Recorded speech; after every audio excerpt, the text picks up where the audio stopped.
Conservation isn't just about protecting ecosystems, it's about how we communicate their value to people. Interpretive signs like these are one of the most visible and important tools for conservation that we have.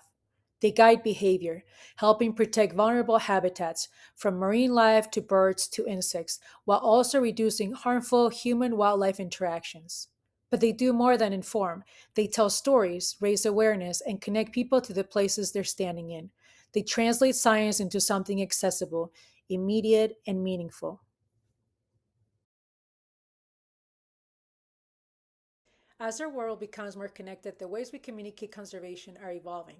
Today, one of the fastest growing tools for sharing environmental stories and science is the podcast, which takes these messages of conservation beyond the field and into everyday life.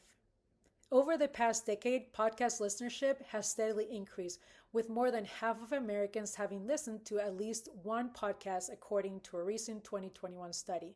And that number has slightly grown since then, even more, showing just how powerful this medium has become for reaching and engaging a wide range of audiences. For this week's activity, you will be exploring one of these podcasts. It is a conservation based podcast called Conservation Case Files, and it was actually created by your peers from the GES1010 class called Conservation of Natural Resources in a Changing Climate. There are many episodes up already. You can check them out on Spotify, but I have assigned each of you a specific podcast episode. So, what you're going to be doing, you can see them here. You are going to go to the Google Sheet and you will find your last name and the podcast episode that you have been assigned. And I have done an example for you up here so you can see my name, the podcast episode that I was assigned, Monarch Butterfly Sanctuaries. You can see the name of the host or hosts. You might know some of them. The Google Drive link, in case your Spotify doesn't work for some reason, you can just access it through a Drive link. And then your assignment is to come up with 3 questions based on the podcast. And these questions are going to be used for next semester's class. So make sure that you come up with 3 good questions that cover the whole episode. So don't just listen to, 3 minutes and just come up with questions that are going to be able to be answered in just 3 minutes. Try to get questions that will cover the whole episode so that they will listen to it. And then provide the answers to those questions in the next column. Okay. The podcast episodes are not long at all. They're between 8 and 14 minutes long. So I'm hoping you will enjoy them, and it will actually help next class to engage in the episodes before they create their own.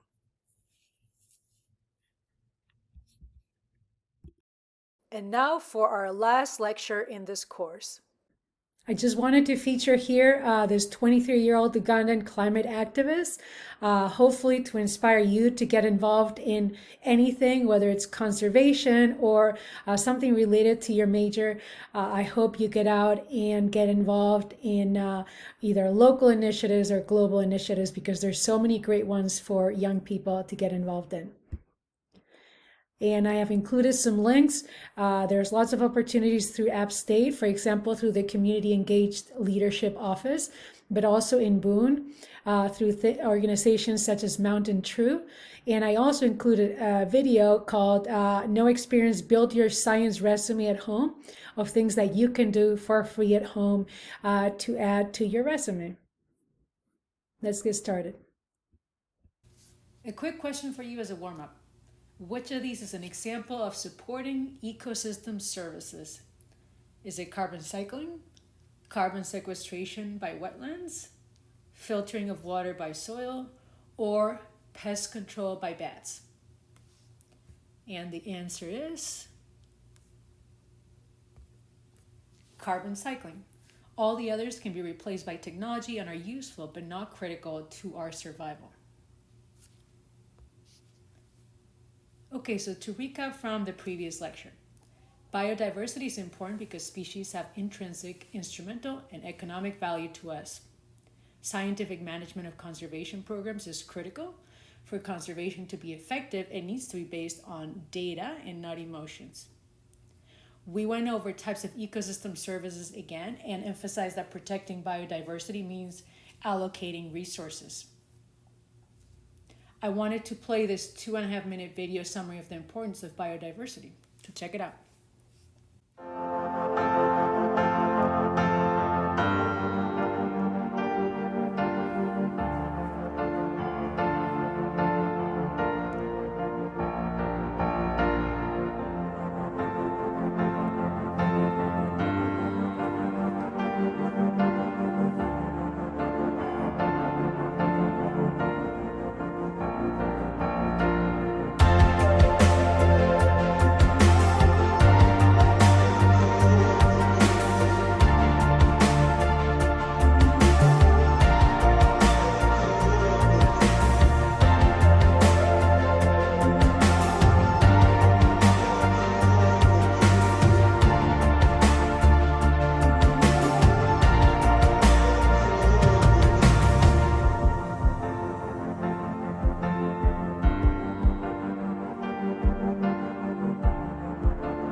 last lecture, I left you with a question. How do we put a dollar amount on ecosystem services in different species? Because protecting the species at all costs is not a reality. What do we do in cases like the one we discussed related to big trophy hunting, for example? Or how about this one where there's a unique male white giraffe in Kenya? How much money should we invest in protecting this giraffe? The amount of money that it costs to fit it with GPS trackers? How many people we pay yearly to take care of the giraffe and the monitoring? Where should this money come from? And why are we protecting this white giraffe in the first place instead of, say, the earthworms in the soil? I mean, this giraffe would not last long in nature. It would probably get eaten pretty quickly. Are we just protecting it for our own pleasure? And if so, shouldn't we be investing these funds in things like wetland restoration or soil sustainability? These are difficult questions to answer. But they need to be answered because conservation costs a lot of money.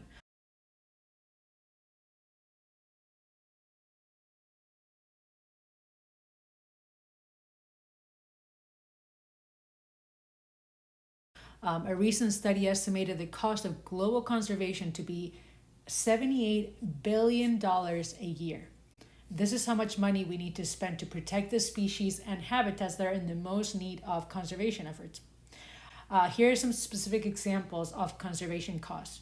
So removing 3,100 barred owls that were outcompeting the northern spotted owl added up to $8.5 million. Helping the condor recover in California cost the state $35 million. And reintroducing gray wolves in Idaho and Yellowstone came up to between $10 and $20 million. But then these investments are made because protecting biodiversity has economic benefits.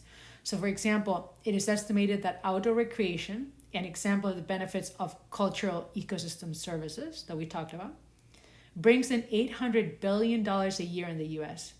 And bird watching tourism specifically accounts for $41 billion with a B dollars of that total. Who knew? Maybe if you're a bird watching fanatic, you probably do.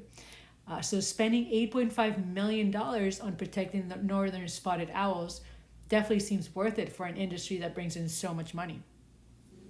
Recall the different categories of ecosystem services again: provisioning, supporting, regulating, and cultural. If you're not familiar with the different categories by now, please make sure to spend the time understanding them. Let's look at 3 different ways in which dollar amounts are placed on ecosystem services and by default on protecting biodiversity. The easiest approach to understand is the value chain economic assessment, which integrates the market value of a good and the value of other things linked to its production. This type of valuation method is suitable for placing a value on specifically provisioning services. So for example, fisheries contribute $624 billion to the global economy a year, which includes not just the value of the seafood itself that we consume, but also the jobs that commercial fisheries bring, the equipment sale, boat building and repair, recreational fishing, and food processing. So how does value chain valuation work? So it involves the analysis of a series of steps that are required to bring a product or service to market. And this is based on the supply and demand of limited resources. So for example, see this value chain for the lithium batteries for electric vehicles. It includes the mining and processing of raw materials, in this case lithium, the actual manufacturing of the different parts of the battery, the electric vehicle manufacturing, and also the recycling and disposable waste. All of these need to be considered in placing a value on the lithium as a natural resource. The second approach is called replacement cost, and it entails exactly what it sounds like. This method is used to estimate how much it would cost to replace an ecosystem service with an artificial one. So for example, the supply of clean water to New York City from the Catskill Mountains is a regulating ecosystem service. To replace it would cost $8 billion a year, and this includes the construction and maintenance of a water filtration plant to service the same amount of people that get clean water naturally from the Catskill Mountains. So the value of the filtering that happens as water flows through the Catskill Mountains to New York City is about $8 billion a year. The third method is called stated preferences versus revealed preferences, or contingent valuation. This approach is based on people's preferences. Stated preferences are what people say they would do, and revealed preferences are what they actually do. So this requires surveying a large number of people, asking them how much they would be willing to pay to see one environmental condition realized over another. So how much they would pay to save the rhino from our case study from being killed, for example. An economic study concluded that the value of the Great Barrier Reef in Australia, based on people's willingness to pay to save it, is about $1 billion. And a study in 1997 valued all the Earth's biomes at $33 trillion.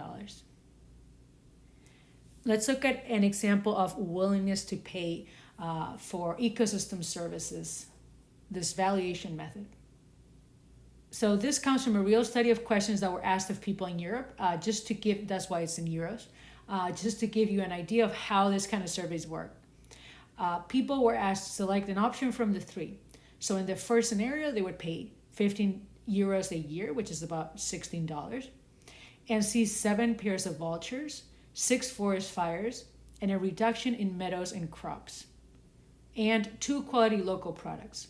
Okay, so that would cost them $16.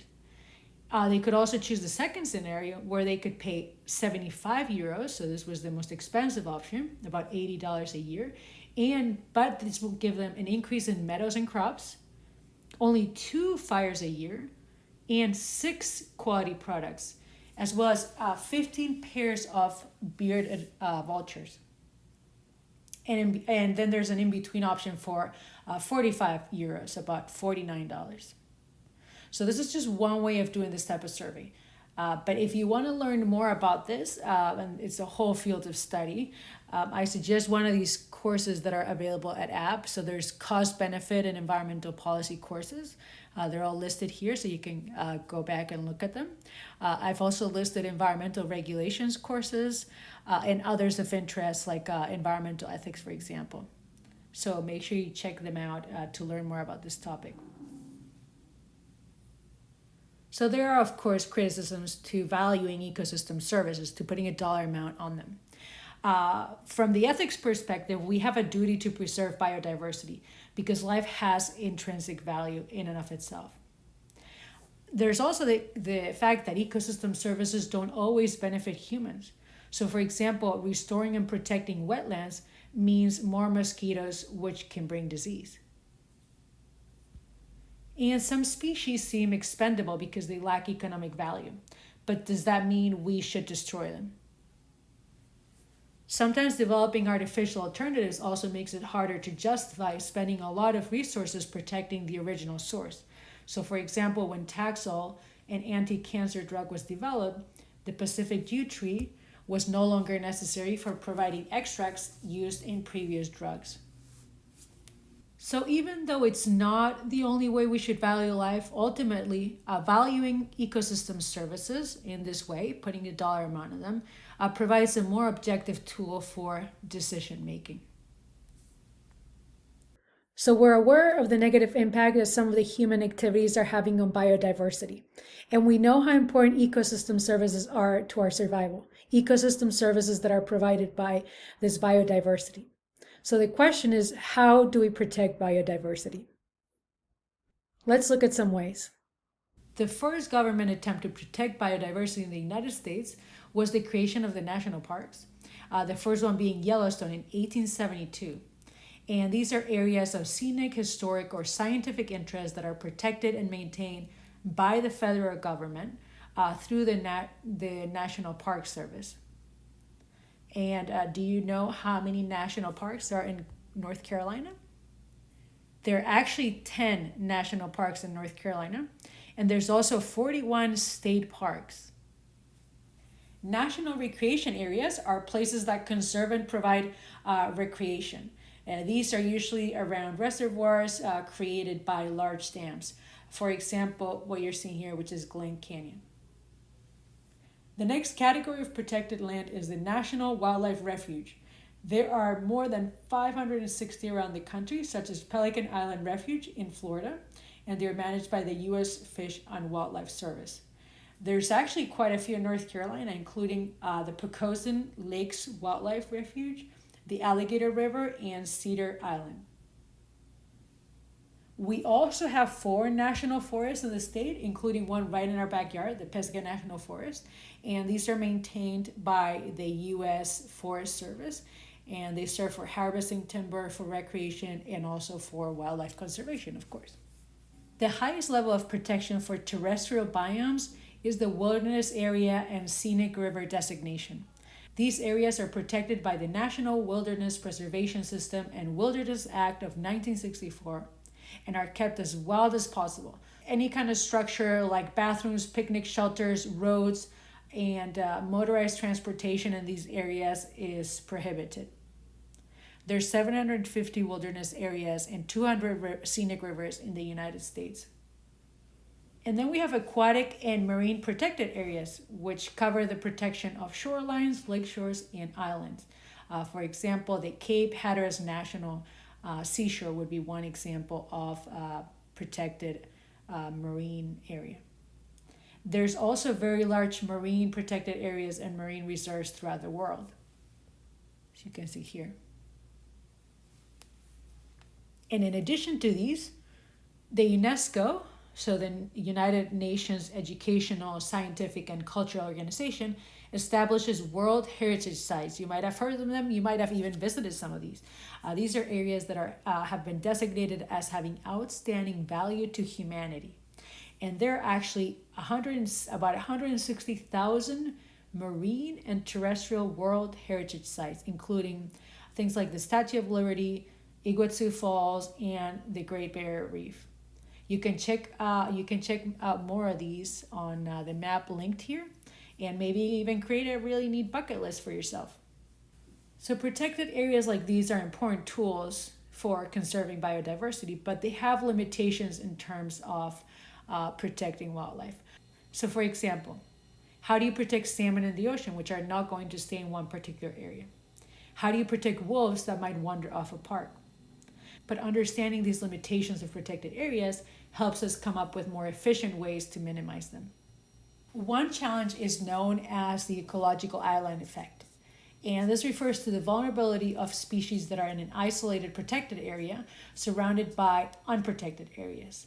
The ecological island effect can lead to things like increased stress, disease, and higher likelihood of inbreeding and reducing genetic diversity. So you have these little patches where the wildlife are protected, but they're small and they're kind of isolated from others. One solution that is commonly used here are what are called wildlife corridors, connecting protected areas, which help the safer movement of animals and plants between protected areas.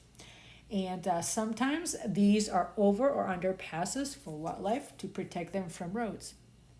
And looking back at the case of the new fossil fuel exploration license in Namibia, while the Kavango Basin, where the oil and gas reserves are, has protected national parks, and the drilling would not happen within them, you can see on the map that the proposed exploration is right between the national parks. And this means it would hinder the movement of animals between the two as they travel along these wildlife corridors. Another challenge of protected areas is that most national parks were established before critical species of animals and plants were identified. And so they might fall, outside national parks. Protecting new vulnerable species requires long-term funding for ongoing research and monitoring. And the protection of vulnerable aquatic ecosystems like wetlands is something that is still catching up to land-based protected areas. Enforcement is another challenge surrounding protected areas. It takes a lot of resources to enforce protected area regulations. This is particularly challenging in poorer countries, which have some of the world's most important ecosystems. Indigenous populations often occupy these areas and have been displaced in the past. So for example, there used to be 26 indigenous tribes that lived in Yellowstone before they were displaced. Some solutions to the problem of enforcement in protected areas includes partnering with indigenous populations so that they can help co-manage protected areas, allowing the sustainable use of land for traditional hunting and fishing, supporting local tourism, and compensating for not extracting certain resources. And very often, even when progress has been made by a country towards their conservation goals, for example, by passing stricter environmental regulations, changes of government could mean that protections for ecosystems could be rolled back or removed altogether. So, for example, when President Trump came into power in the United States, he rolled back over 100 environmental policies and regulations, including things like weakening the Endangered Species Act. And when Bolsonaro became president of Brazil in 2019, the country saw the greatest increase in deforestation for a decade due to lack of enforcement of regulations. With new President Lula's victory in 2022 in Brazil, came renewed hope for the protection of the Amazon rainforest and for climate action.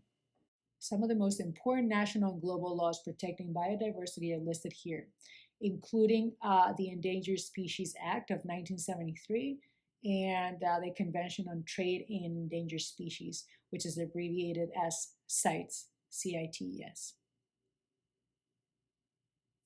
Other examples of ways we can reduce the biodiversity loss are through sustainable forest management, which includes strategies like increasing canopy cover with a greater diversity of type and size of species, planting native trees, promoting the importance of forests among the public, and using GIS tools to maintain updated records of species distribution and changes.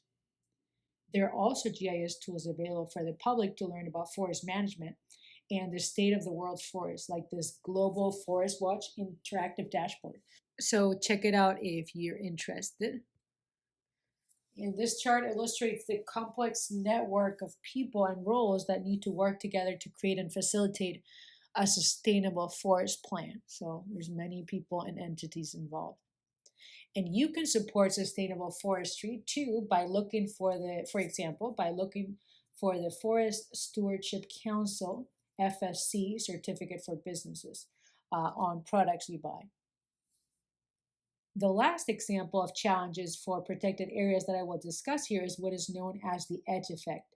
And the edge effect refers to changes in environmental conditions at the boundaries where two or more habitats come together.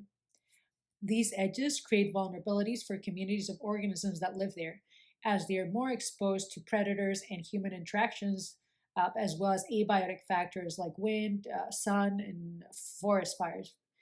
It's important to be aware of these fragile edge communities and to avoid creating more edges through fragmented habitats.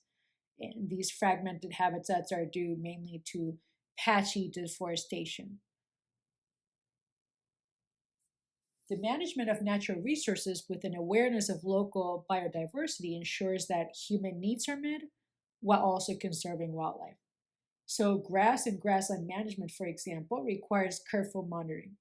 While grazing of herbivores is actually beneficial because it promotes grass growth, helps spread seeds, and also helps to fertilize soil, livestock can upset the balance because they eat too much grass and they upset this balance between grass growth and decimating the whole grassland by not allowing time for it to recover. But careful monitoring and informed agricultural practices means you can have both grass for cattle and grassland for other organisms that live in that ecosystem. Other agricultural practices like planting shrubs and shade tolerant plants like coffee, which will provide habitats for other species within cropland, and also retaining wildlife corridors between native ecosystems will help to protect both the biodiversity while still maintaining the ability to grow crops.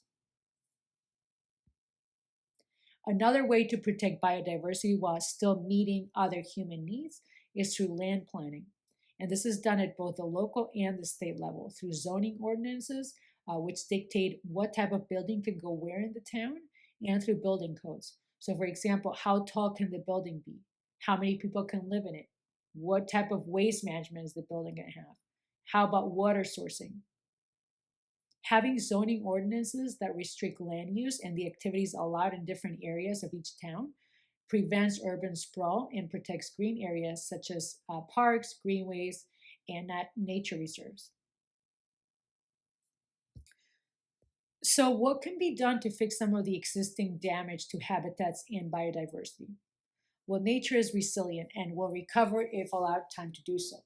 Conservancy organizations like land trusts and state and federal agencies often close areas that have been impacted by human activity in order to allow for them to recover. There may be a need for active habitat restoration to fix some of the damage done. For example, by planting native trees along riverbanks in places where construction has destroyed natural streambeds and wetlands, or by creating intentional spaces to encourage the breeding of native birds or salamanders. Dr. Jane Goodall said it beautifully in this quote: "Fortunately, nature is amazingly resilient. Places we have destroyed, given time and help, can once again support life, and endangered species can be given a second chance. And there is a growing number of people, especially young people, you guys, who are aware of these problems and are fighting for the survival of our only home, planet Earth. We must all join before it is too late." And for now, I'm going to leave you with this quote: "In the end, we will conserve only what we love. We will love only what we understand, and we will understand only what we are taught." I hope you continue learning about nature.